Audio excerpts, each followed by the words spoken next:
everybody, welcome back to Bromebird News. A bit strange to be inside now, but we're having a very wet summer. It's actually raining cats and dogs outside. That's why we're in the studio.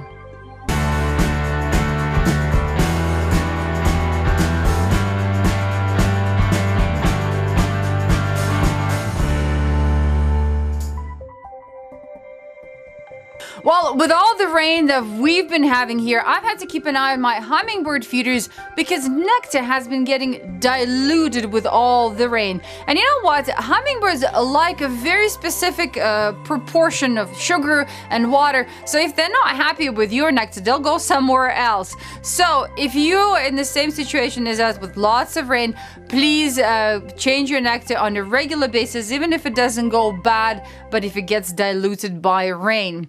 And another thing, again, with all the rain and the bird baths I have in my backyard every year, Chickadees, especially the younger ones, decide to drink water only from ant moats on my hummingbird feeders. And it doesn't matter whether it's an inbuilt ant moat or it's the one that's attached above, they're always going for that water and they empty it in no time. And if there is no water, that means that ants and all the other kinds of bugs can crawl in, get into the nectar. Unfortunately, they die and then spoil your hummingbird nectar. So keep an eye on that and refill your ant moats if they get emptied by chickadees. And one more thing, I always talk about the importance of participating in citizen science initiatives like the Great Backyard Bird Counts, the Global Big Day, the Christmas Bird Counts, and then logging all that data with eBird. Well, since the beginning of the pandemic, bird watching and backyard bird feeding have soared in popularity, and so have people's observations. eBird actually just announced that in May 2021, they surpassed 1 billion observations since the initiative was started in 2001. In Canada, actually, observations have grown by 34%.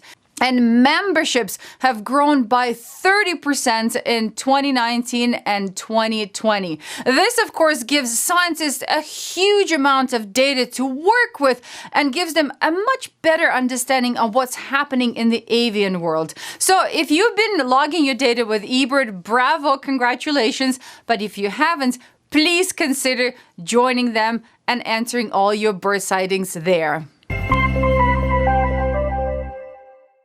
Well, nesting season is mostly over. Goldfinches might be nesting and bluebirds might be having another brood. But earlier this season, Richard Marsh witnessed a very aggressive takeover of bluebird boxes by tree swallows. So he's wondering whether this is normal, how this can be prevented, and why would they actually do that if there are a number of other boxes on his property. Hi, Richard. You wanted to know whether it's common for tree swallows to perform hostile takeovers of bluebird nesting boxes and what you can do about it. To be truthful, it's always difficult for me to give advice where one wants to favor one bird species over another, mainly because I like all birds. And because we're talking about migratory birds, it is illegal to harm the birds and mess with their nests. Moreover, both bird species are valuable to the ecosystem, and tree swallows are actually in decline due to a variety of reasons. But I do understand your dilemma, and here's some information I trust. Both species are highly territorial, and moreover, both nest in cavities, which are generally in short supply. Apparently, bluebirds need about 300 feet of open space to defend, while tree swallows only require about 100 feet. So first, try to locate your bluebird boxes away from water, mainly because tree swallows like to forage, drink, and bathe in rivers and lakes. Second, there's no way to completely swallow-proof a bluebird box. Although using boxes with a longer roof and a lip under it make it a wee bit harder for the swallows to access the hole than the bluebirds. But the best solution is to put up paired boxes, one for each species, anywhere from 5 to 20 feet apart. Don't space them out more than that, otherwise the swallows will take over both boxes. Otherwise, by providing homes for both species, you can not only take pleasure in knowing you're helping them both out, but also increasing the variety of bird life in your neighborhood for your enjoyment. So for you and the birds, it's a win-win-win. Interestingly enough, red-winged blackbirds are only red-winged when their diet is rich in carotenoids. More and more studies are showing that the more carotenoids birds consume, well, the more brightly colored they are, the healthier they are, and the more chances of attracting a mate they have. One of the things I didn't realize, though, is when you take a red-winged blackbird and you put it into captivity and then you cut access to all the foods rich in carotenoids, those red-winged blackbirds stop being red-winged and become brown-winged. Did you know that these birds actually eat a lot of corn in the winter? So this is another reminder to grow up fruits and berries and plants rich in carotenoids on your property. Why am I not at all surprised to discover that parrots have learned to lift the lids off trash cans to get at the food items inside? Sometime during this last decade in a Sydney suburb in Australia, a sulphur-crested cockatoo perched on the edge of a garbage can lid and bending head over toes, it managed to pry open a gap with its amazingly powerful beak. With the lid held in its bill, the bird stepped onto the edge of the can and pushed the lid high enough to tip over entirely, rendering the contents fair game. It obviously found some tasty, ripe food inside and filled its stomach. But that wasn't the end of the story. It then taught another parrot to do the same. And parrots, being among the most incredible mimics in the bird world, the behavior spread like wildfire. By the end of 2019, over 44 suburbs were being subjected to these feathered trash robbers. And I'm confident that it won't stop there.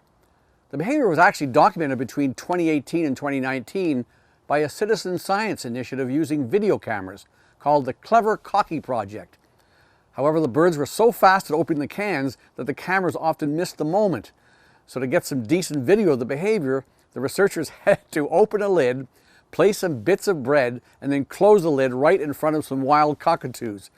This clever type of adaptive behavior by birds in the suburbs is not exactly new, though. It was seen in decades before in the UK when it was discovered that the little tiny tit species over there learned to peck open the foil lids on the glass milk bottles placed on people's doorsteps so that they could eat the cream on the top. You know, I think the birds are a lot more intelligent than we give them credit for.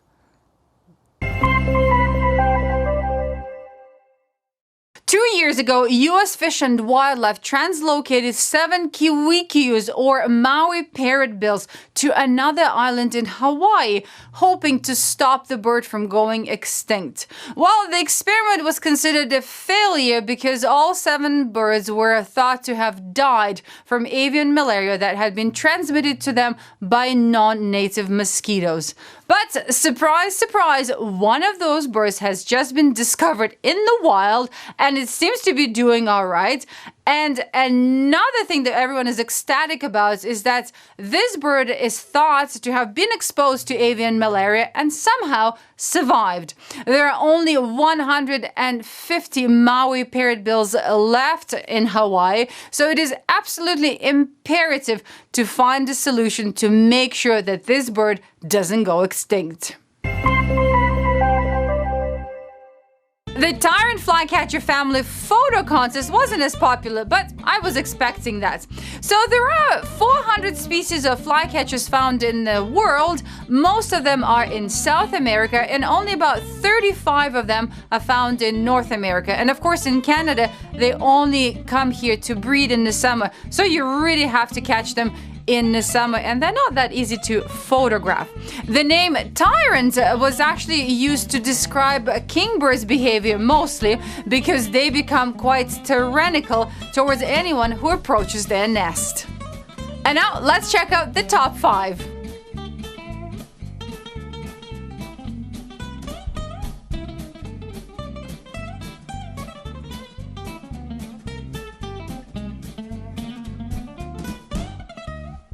Here's the 3rd place, the 2nd place, and the grand prize winner. Our 2nd August photo contest is Are You Looking at Me? It's rather generic, so please don't forget to write the name of the birds that you're entering. All right, that's it. That's all for now. Please consider joining eBird, planting brightly colored plants on your property. And if you participate in our photo contest, please write the name of the birds. Take care, everyone. I'll catch you in 2 weeks.